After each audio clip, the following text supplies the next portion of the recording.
It's my feel-good breakfast show. Oh yes, Mzansi, welcome back. Your feel-good breakfast show opening up right here on S3. And what an incredible day to start this one off. Everything celebrating World Sleep Day. And I think quality of sleep is essential. We're talking about fitness when we're talking about recovery or just performance in general. And on World Sleep Day, Dr. Del Rey is still here, the Director of Sleep Science at UCT. And back to explore how sleep and circadian rhythms impact athletic performance, recovery, and overall health. And I think anybody getting into the fitness game or sports enthusiasts, listen up, because this one's important. Doc, does it affect us in terms of sleep? Does it impact our fitness and overall athletic performance? Yeah, absolutely. So sleep is a recovery tool at the end of the day. And so when we are physically active, let's say we're training for something, and maybe it's just that we're into CrossFit, or maybe we're an ultra marathon runner, doesn't really matter. The training puts a big physiological stress on your body, and you need to recover. And one of the best ways that you can do that is through sleep, because when we sleep, we secrete hormones that are really important to our muscle growing. We replenish all of our energy stores, and from a brain perspective, we embed down like most movement patterns and that kind of thing, so that we can become better at the sports that we are doing. So from that perspective, sleep is absolutely critical from what we call an adaptation perspective. So athletes are often, especially high-level athletes, are often looking for that little bit of an edge. Yeah. What is that extra 0.5% that I'm going to get over my competitor? Yeah. And sleep might well just be one of those factors. Absolutely. It sounds like it definitely is. Now, we have this thing we mentioned about the circadian rhythm, right? Does that have any influence in terms of like maybe when is the best time to train in the day? Is it better to train in the morning, the evening, afternoon?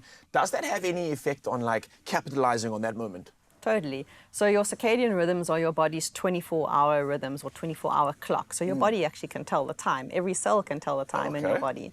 But we all don't have quite the same clock. They're a little bit different. So some of us are more sort of night people, and some of us are more morning people. So the night people are the ones who have naturally late bedtime, don't love waking up in the morning, are not hungry in the morning, and hate exercising in the morning. So the research is strong that they do much better to do their training at the end of the day, the afternoon, the evening. As long as it's 2 hours before bedtime, they can train harder then, and they get better adaptation. Whereas the morning types, those are those irritating people that bounce out of bed at 5 in the morning, they've got loads of energy, they're hungry, and they want to train in the morning. So they do far better putting their sessions in the morning. They're much more motivated to train hard in the morning.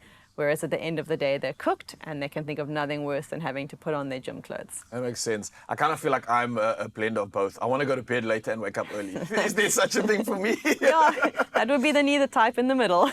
Nice and flexible. And just sleep in the afternoon somewhere to catch up. Now, I know there's so much that places the importance of sleep on recovery, on performance. Are there any mistakes that athletes can sometimes make when it comes to sleep? Any sleep mistakes, for lack of a better term? So I think don't underestimate how much sleep you need when your training load is high. So we mentioned earlier that most people need sort of in the realm of 7 to 9 hours of sleep. So when your training load goes up, your sleep need goes up. And you'll probably find that most athletes with a big training load will need at least an hour more than people who are not doing the same amount of training. And then the other thing relates to sort of the nervousness before events, for example, and then worrying about not getting enough sleep on the night before a big event.